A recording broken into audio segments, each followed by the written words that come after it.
On December 12, 1939, at 9:04 a.m., a Soviet patrol of 15 men advanced through a frozen forest in Finland. The trees were heavy with snow, their branches forming a white canopy that swallowed all sound.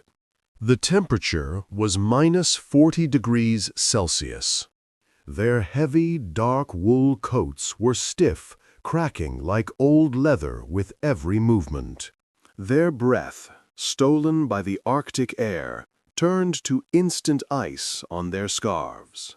These men were part of the largest, most powerful land army on Earth, the invincible Red Army of Joseph Stalin. They were the spearhead of a force 1 million strong, sent to crush a nation of 3 million farmers in a war that was supposed to be over in 10 days. They were confident. They were loud. Their equipment clanked, a metallic, unnatural sound in the profound silence of the woods. They saw no one. They heard nothing but themselves. They were catastrophically wrong. The first shot was barely a sound, not a roar, but a sharp, dry crack, a sound so thin it was instantly eaten by the insulating snow. The man at the back of the patrol, a private from an infantry division that had been training in the warm South only weeks before, simply fell. There was no explosion. There was no cry. He was upright one moment and a dark shape in the snow the next. Gone. The lieutenant at the front of the column stopped. He turned, his eyes scanning the endless uniform white. He saw nothing. He heard nothing. The second shot came 3 seconds later. The lieutenant's eyes snapped forward, just in time to see his radio man, 200 meters ahead, crumple over his equipment. This time, the lieutenant thought he heard it. Not the crack, but the bullet itself. A faint, venomous hiss, just an instant before the impact. Panic. The patrol, 15 men reduced to 13, dove for the snowbanks lining the narrow forest path. But the snow was not cover. It was a kill zone. The white, pristine landscape offered no shadow, no rock, no depression to hide their dark, green-brown uniforms. They stood out like black dots on white paper. The shots kept coming, methodical, unhurried, inevitable. Crack. A man trying to unlimber his machine gun slumped over it, his gloved hands frozen in the act. Crack. A sergeant, pointing, trying to give an order, fell backward into a drift. Crack. Crack. Crack. In less than 3 minutes, 12 men were dead. The 3 survivors, paralyzed by terror, did not run. They lay frozen in the snow for 4 hours, praying they would not be next. When they finally, agonizingly crawled back to their lines, their report made no sense to their commissar. There was no muzzle flash. There was no sound of a sniper team. There was no sign, no track, no hint of where the shots had come from. It was, they insisted, a ghost. A Belaya Smert, the White Death. What those terrified soldiers did not know, what the entire Red Army command was about to learn through a brutal education of blood and ice, was that this ghost was not a supernatural entity. It was a 33-year-old farmer, a man so unassuming, so quiet, he stood barely 5 feet 3 inches tall. A man who had just declared a one-man war against an entire empire. And he was doing it with a trick so simple, so counterintuitive, it would defy modern military doctrine and change the rules of warfare. This is the story of Simo Häyhä and the simple, forgotten modifications that made him the deadliest sniper in human history. To understand how a single farmer could terrorize an army, you must first understand the war. It was a conflict that should have been impossible, a true David versus Goliath. In November 1939, Joseph Stalin, convinced of his own invincibility, looked at his small neighbor, Finland, and made his demands. He wanted their land, their islands, and their military bases. He saw Finland as a buffer zone, a speed bump against a future German invasion. The Finns, led by Marshal Mannerheim, refused. Stalin was enraged. On November 30th, 1939, after staging a false flag operation known as the Shelling of Manila, the Soviet Union invaded. The numbers were not just a mismatch, they were a joke. The Red Army poured over the border with 1 million soldiers. The Finns, a nation of farmers and loggers, mustered 300,000 men, most of them part-time militia from the Civil Guard. The Soviets brought 6,000 tanks. The Finns had 32, most of them obsolete. The Soviets commanded 3,000 aircraft. The Finns had 114. The world watched in pity. Time magazine wrote that Finland was doomed. The Red Army's own doctrine, deep battle, was built on overwhelming force. Political commissars told the troops they would be in Helsinki, the Finnish capital, in 2 weeks. They packed their dress uniforms for the victory parade. But they had made the same mistake every invader makes. They looked at the numbers on a map and not the map itself. They were invading in winter, the deepest winter in modern history. And they were invading a country that was 70% forest, a trackless wilderness of pine, birch, and frozen lakes. The Finns had a word for their national spirit, Sisu. It is a word with no direct translation, but it means a kind of stubborn, courageous grit, a cold, quiet determination, a refusal to lose. They knew they could not win a conventional war. They could not stop the Red Army. So they would not fight a conventional war. They would not meet the Soviets tank for tank. They would let the tanks come, channel them onto frozen lakes, and then smash the ice with artillery, sending entire armored columns to a black, freezing grave. They would let the massive Soviet divisions crawl down the few narrow forest roads, and then they would cut them off. Finnish ski troops, dressed in white, silent and invisible, would appear from the trees. They would destroy the field kitchens, kill the officers, and vanish back into the forest. They called this Motti tactics. They would chop the long, mile-long Soviet columns into smaller, digestible pockets, or motties. And then they would let the cold do the real work. The cold was the Finns' greatest ally. At -40 degrees, engines froze. Tank grease turned to concrete. Soviet rifles, oiled with standard-issue lubricants, jammed solid. Soviet soldiers, in their inadequate green-brown uniforms, froze to death by the thousands, often found standing up, their rifles frozen to their hands. This was the nightmare the Red Army had walked into. And in the middle of this nightmare, on the most critical front line, at a small frozen creek called the Kala River, was a small, quiet farmer. The Kala sector was the linchpin. If the Soviets broke through at Kala, they could bypass the main Finnish defenses on the Mannerheim line and outflank the entire Finnish army. The battle for this frozen river became a symbol of the entire war. A Finnish Major General, Hägglund, famously asked his lieutenant, "Will Kala hold?" The lieutenant's reply became a legend. "Kala will hold unless the orders are to run away."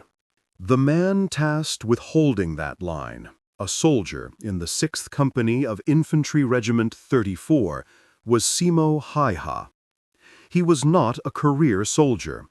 He was from a town called Rautjärvi, near the new border. He was a farmer and a hunter. But he was also something else. He was a prize-winning marksman in the Suojeluskunta, the Finnish Civil Guard. His small farmhouse was reportedly filled with trophies for marksmanship. This was not just a hobby. It was a science. As a young man, his father had taught him the critical hunter's skill of estimating distances. He would practice by calculating the distance to an object, then pacing it off by steps to check his accuracy. Through this constant, obsessive practice, he became preternaturally accurate, able to estimate distances up to 150 meters with a margin of error of just 1 meter. He had trained himself to hit a small target 6 times in a row from 150 meters within a single minute, all with a bolt-action rifle. In 1938, he had attended a formal sniper training center at Uti. He was a trained, designated military specialist. When the war started, he was 33 years old. He looked at the Soviet invaders pouring into his homeland, and he felt that Sisu. But he also had a skill. He wasn't just a good shot. He understood the science of shooting in the cold better than the engineers who wrote the manuals. When he was issued his rifle, it was a Finnish Sako M-2830, a Civil Guard competition rifle. It was a variant of the old Russian Mosin Nagant, but built with a high-grade barrel, a stock of Arctic birch designed not to warp in the extreme cold, and a modified jam-free magazine. It was his personal rifle, one he had paid for and knew better than his own hands. It was reliable, accurate, and it had standard iron sights. His commanding officer offered him a new rifle, one with a state-of-the-art Soviet PE-4 scope. Scopes were the future. They let you see the enemy up close. They magnified the target. Every sniper in the Red Army, the German Army, the American Army, they all wanted a scope. Simo Häyhä refused it. This was his first illegal modification, his first break from doctrine. To his superiors, it looked like madness. To Simo, it was simple, cold logic. The problem was not the rifle. The problem was the cold. Simo knew 3 things that the military sniper schools had not yet learned. First, a scope glints. The glass lens, even if shaded, would catch the low winter sun. A tiny flash of light, visible from 500 meters away in this white, frozen hell. A single glint meant death. He knew this because he loved to exploit it in enemy snipers. The iron sights of his M-2830 were just black metal. No glint, no death. Second, a scope fogs. The extreme cold, combined with the warmth of a human eye pressed against the lens, would create an instant opaque fog. A sniper would raise his rifle, see only white, and have to wipe it. By that time, the target was gone. Or worse, the target had seen you. Iron sights were always functional. Third, a scope forces you to lift your head. To get a proper sight picture, a sniper had to raise his head a few centimeters higher off the ground than a man using iron sights. A few extra inches. In a flat, snow-covered field, those few inches were the difference between being a hunter and being a target. Simo kept his iron sights. He knew his kill zone was between 150 and 400 meters. He didn't need magnification. He had been shooting pine cones and fox ears on his farm his whole life. He just needed reliability. But that was only his first trick. The others were even simpler and even more brilliant. The Red Army was learning. Their snipers were hunting for the Finnish snipers, and they looked for two things. The first was muzzle blast.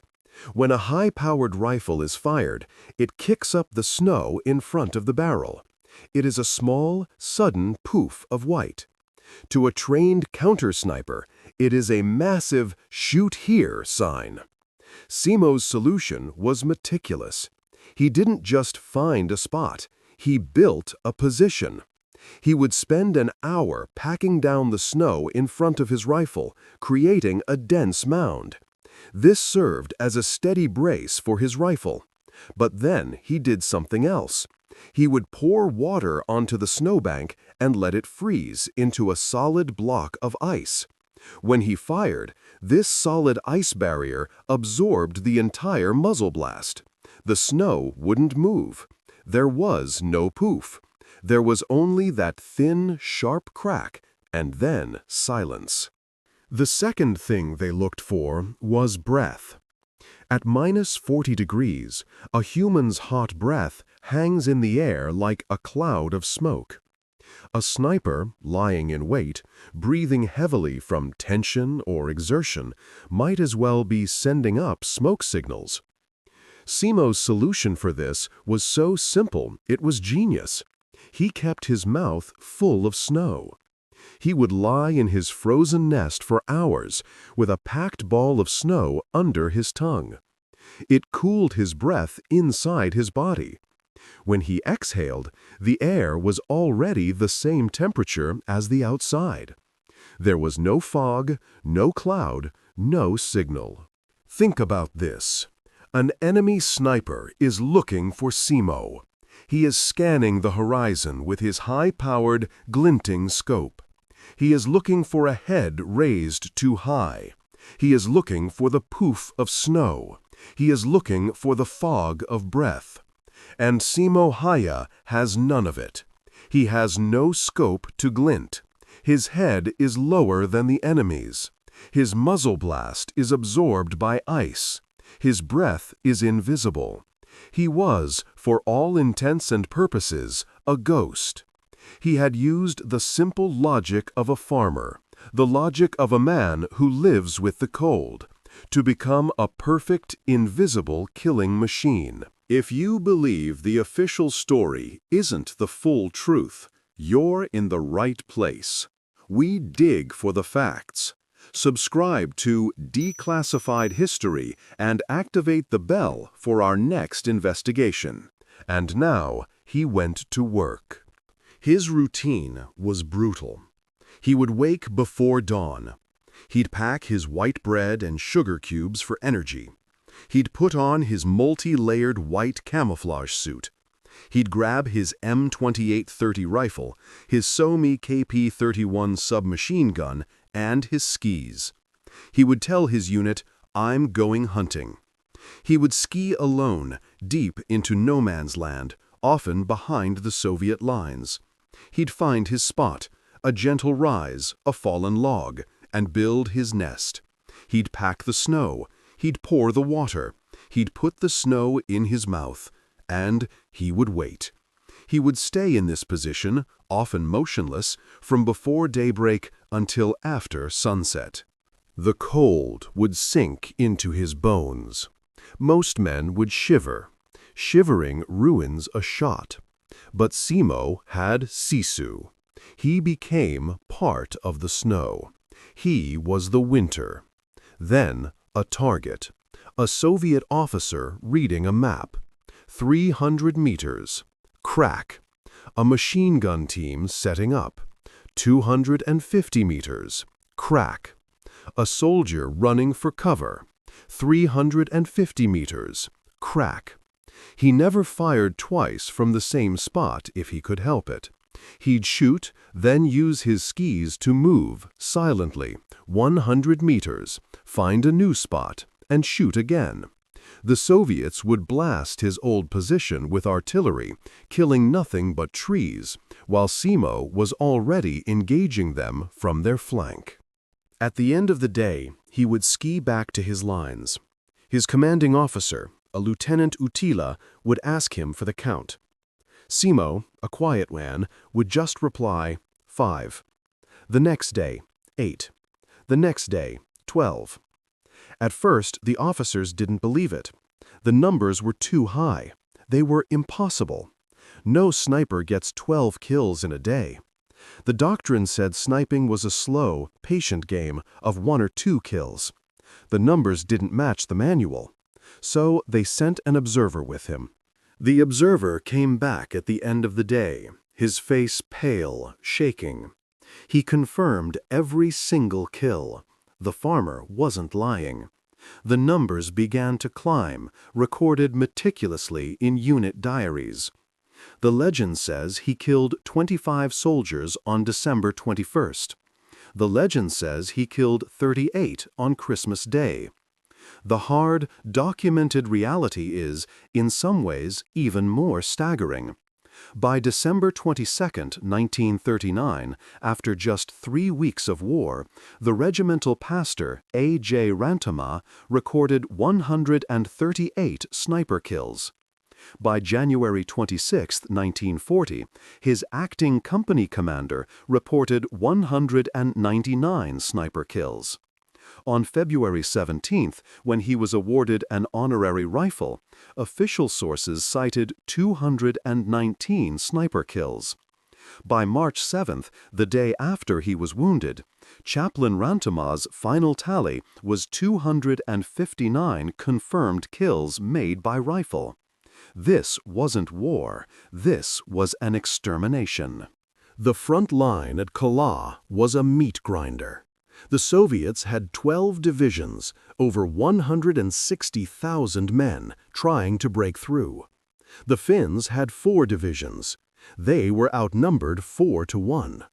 The Soviet commander threw waves of men at the Finnish lines, often on heavily contested strongpoints like Killer Hill, a position where, in one engagement, 32 Finns faced down a regiment of 4,000 Soviets, killing 400 of them. The Red Army soldiers were cut down by machine guns, blown up by ambushes, and hunted by the ghost. Morale in the Red Army shattered.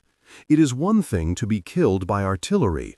It is another thing to be killed by an enemy you can see. But to be hunted day after day by something invisible, it broke their minds. Soldiers refused to go on patrol. Officers refused to leave their bunkers. They would light fires for warmth and, crack, the man closest to the fire would fall. They would group together for safety. And Simo, who also carried a Suomi KP-31 submachine gun for close-quarters combat, would emerge from the trees like an apparition and kill the whole squad. He was not just a sniper, he was a psychological weapon. He had single-handedly created a no-go zone half a mile deep. An entire sector of the front line was paralyzed by one man and his old rifle. This is the moment the story pivots. The problem had become too big for the frontline officers to hide. The reports of the Belaya Smert went all the way up to the Soviet High Command, to Stavka. Stalin's generals were being humiliated. Their mighty deep battle doctrine, their thousands of tanks and millions of men, were being held at bay by a few thousand Finns on skis and, according to the terrified reports, by one single unkillable demon. The Red Army could not and would not tolerate this. The Finns started calling him the magic shooter. The Soviets just wanted him dead. The order came down from Soviet command. Forget the front line. Forget the strategic objectives. The #1 priority in the Kola sector is to find and kill this Finnish farmer. They stopped sending regular patrols. It was a waste of men. Instead, they assembled their best. First, they sent in their own sniper teams. The best of the best from the Moscow Sniper School. Men with brand-new, high-tech scoped rifles. Men who had trained their whole lives for this. Simo hunted them. In one famous duel, a Soviet sniper had been sent specifically to eliminate Häyhä. This Russian marksman had already killed 4 Finnish officers, and he was waiting. Simo waited too. As the sun began to set, the Soviet sniper, thinking his hunt was over for the day, prepared to leave his position. The low-angled sun caught his telescopic sight, and a single glint of light flashed across the snow. 400 meters away, Simo saw it. He fired one shot through the scope and through the sniper's eye. He killed them one by one. In total, Simo Häyhä is credited with hunting and killing 5 enemy snipers. The counter-sniper teams didn't work. So, they escalated. If snipers couldn't kill him, they would use artillery. They started a new tactic. Anytime any soldier was killed by a single shot, the entire sector would be blanketed by heavy mortar and artillery fire. Hundreds of shells fired at one suspected position. Simo was caught in this. One day, his position was hit by over 100 shells. The trees around him were shredded into splinters. The ground was turned to black mush. When the barrage lifted, his commanding officer wrote him off as dead.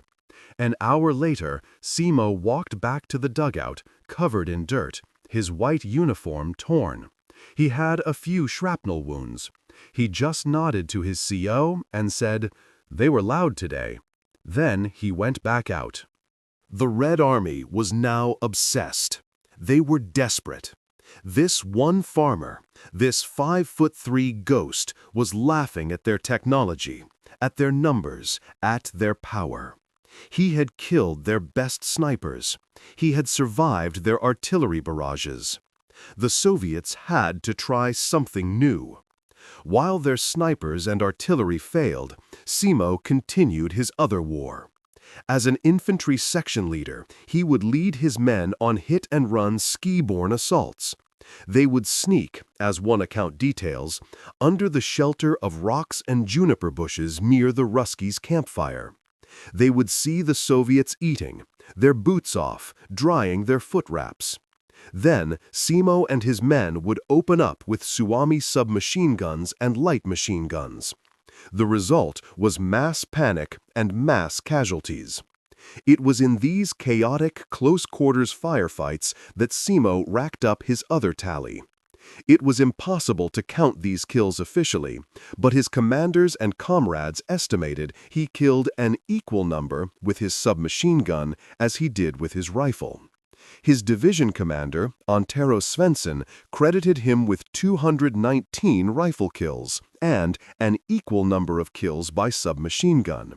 The final, unofficial tally for his submachine gun use is estimated to be over 200 men.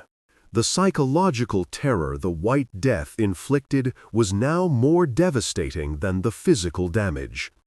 We know this not from Finnish reports, but from the diaries of the Soviet soldiers who faced him. A soldier in the 75th Rifle Division wrote a letter to his mother. "Mother, this is not war. This is hell. We do not fear the Finns. We fear the silence. In our doctrine, silence means peace. Here, silence means he is watching. When the artillery stops, our hearts stop with it. We know he is out there. We know he is looking at us. The silence is the White Death." He wrote about the rules of survival on the Kola front. Rule 1. You never light a fire. The Finns have a saying, "Kola holds unless the men are ordered to light fires." We choose to freeze instead. Rule 2. You never run to help a wounded man. When a man cries out, it is a trap. The ghost is watching the body. He is waiting for the medic. He is waiting for a friend.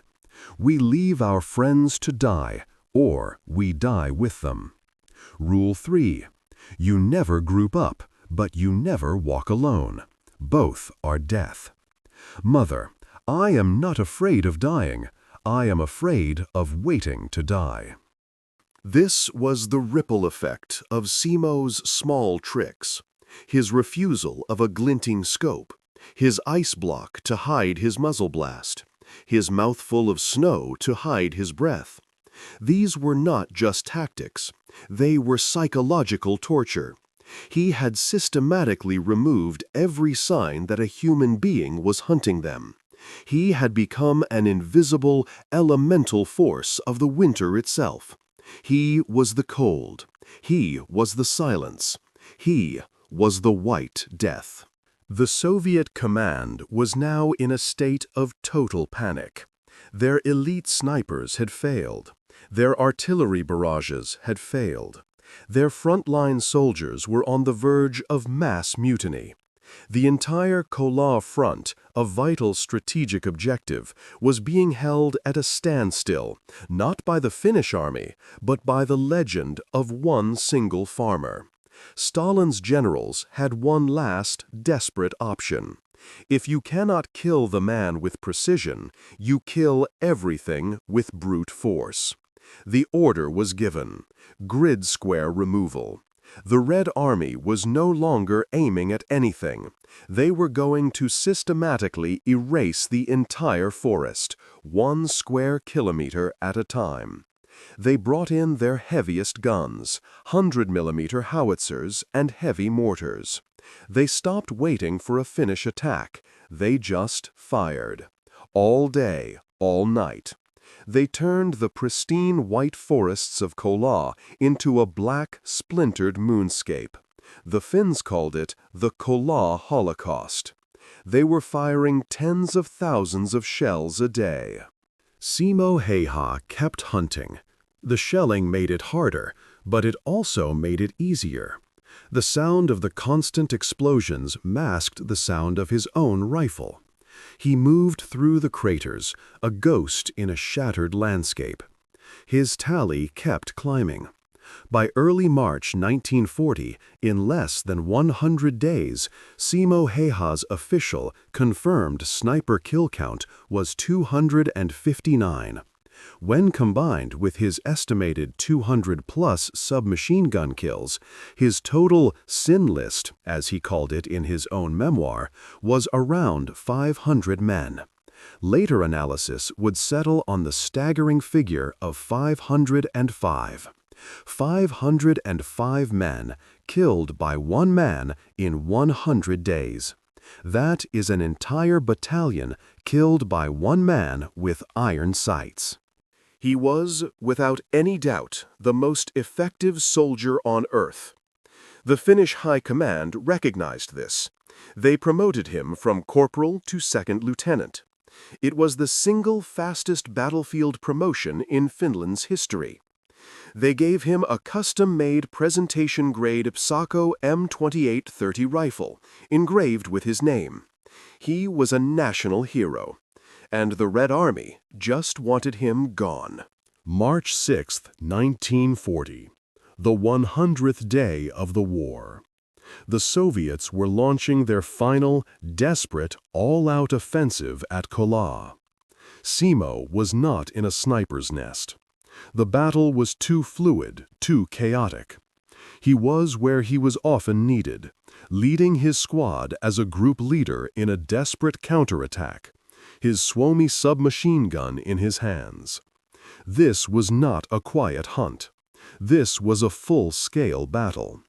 He was firing as fast as he could, reloading, firing again. He had already killed several men that morning. The Soviets knew roughly where he was. They had been pounding his sector all morning with mortars. And in the middle of that chaos, a single Soviet soldier got lucky. We will never know his name. We will never know if he was aiming for Simo or if it was just a random shot in a massive battle. But this soldier did not fire a standard bullet. He fired an explosive round, an illegal type of ammunition, a rifle bullet that contained explosives, designed to detonate on impact. Simo Häyhä was lining up his next burst of fire when the single explosive bullet, fired from 300 meters away, hit him directly in the face. The impact was catastrophic. Simo didn't feel pain. He just felt a thump and then cold. His vision went white. His mouth was suddenly full of hot liquid and broken teeth. He tried to breathe, and he couldn't. The bullet had entered his left cheek and exploded inside his mouth. It shattered his upper and lower jaw, tore off his cheek, and destroyed the entire left side of his face. He fell into the snow, unconscious, bleeding out. His fellow soldiers, fighting nearby, saw him go down. They raced to his position, expecting to find their hero's body. What they found was a nightmare. One soldier said later half his head was missing. They picked up his body. He was not breathing. There was no pulse. The man who had become a legend, the man who had held back an army, the White Death, was dead. They dragged his body onto a pile of other fallen Finns in the rear, a makeshift morgue. The ghost was gone. The war was almost over. The Red Army was breaking through. But for Simo, a new war, a battle inside his own shattered body, was just beginning. A soldier passing the pile of bodies saw a leg twitch. He stopped. He looked closer. The man with the missing face was alive. He was immediately pulled from the pile and rushed to a nearby field hospital. The doctors triaged him into the category of those unlikely to survive. His name was Simo Häyhä, and he was not dead. He had been found, but he lapsed into a deep coma. The war ended just days later, on March 13, 1940. Simo was unconscious for the peace treaty. He was unconscious when the guns fell silent on the Kola front, a front that, despite the cost, never broke. He awoke from his coma on March 13th, the very day the war ended. The first thing he saw was a newspaper article announcing his own death. He reportedly sent a letter to the paper to correct the misunderstanding. The Winter War was over. On paper, Finland had lost. They were forced to sign the Moscow Peace Treaty. They gave up 11% of their territory. But the Red Army had been humiliated. Stalin's 2-week victory parade had turned into a 105-day nightmare. The invincible Red Army, with its millions of men and thousands of tanks, had been fought to a bloody standstill by a nation of farmers on skis. They suffered over 1 million casualties. They lost over 3,500 tanks and 600 aircraft. And they had been terrorized, paralyzed, and psychologically broken by one man, a 5'3" farmer with an old rifle. This is the real ripple effect, the piano wire that changed the entire war. Because Joseph Stalin was not the only one watching.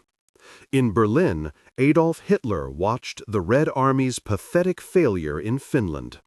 He saw an army that was poorly led, poorly equipped, and terrified of a few ghosts in the snow. The terror that Simo Häyhä had inflicted, the small trick of using iron sights and snow, had helped convince Hitler that the Soviet Union was a rotten structure that would collapse with one hard kick. A year later, Hitler launched Operation Barbarossa, the invasion of Russia. Many historians argue that if the Red Army had not looked so weak in Finland, if men like Simo Häyhä had not exposed their every flaw, Hitler might never have dared to invade. But while history was changing, Simo Häyhä was in a hospital fighting his own war.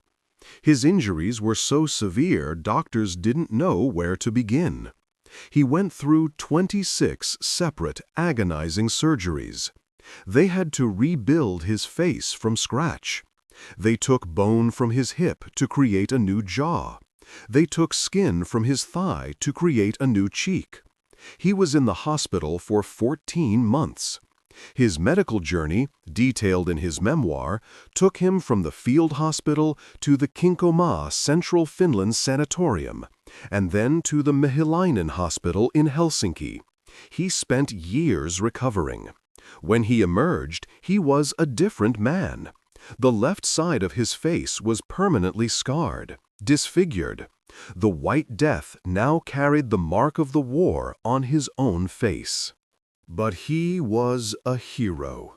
Marshal Mannerheim himself promoted him and awarded him the Cross of Kala. He tried to rejoin the army when the war with Russia started again in 1941, the Continuation War, but he was refused. His injuries were too severe. He was a hero, but one too broken to fight.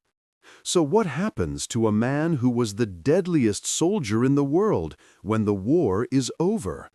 What happens to the ghost when the snow melts? Simo Häyhä did not go on a victory tour. He did not write a best-selling book. He did not ask for fame. He did what the farmer in him always knew how to do. He went home.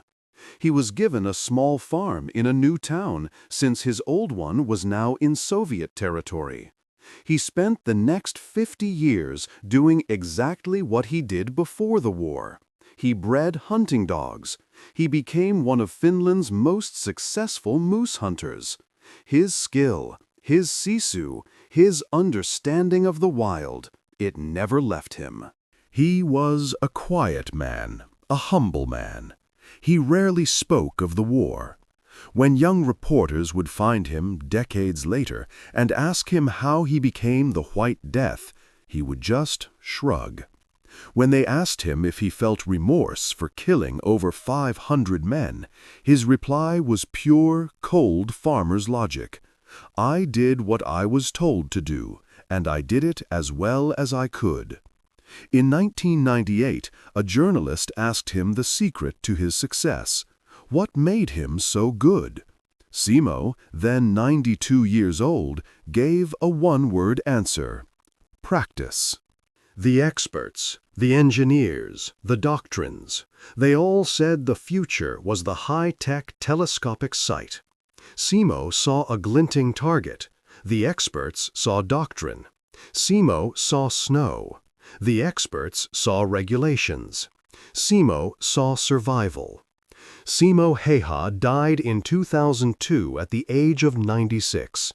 He was buried in Ruokolahti, a quiet hero in the land he had saved.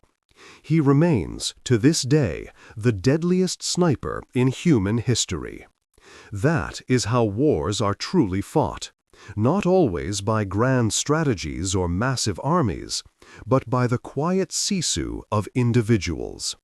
By a farmer in Finland who used the cold itself as a weapon, and proved that the most effective tool on the battlefield is not the technology you are given, but the doctrine you are willing to break.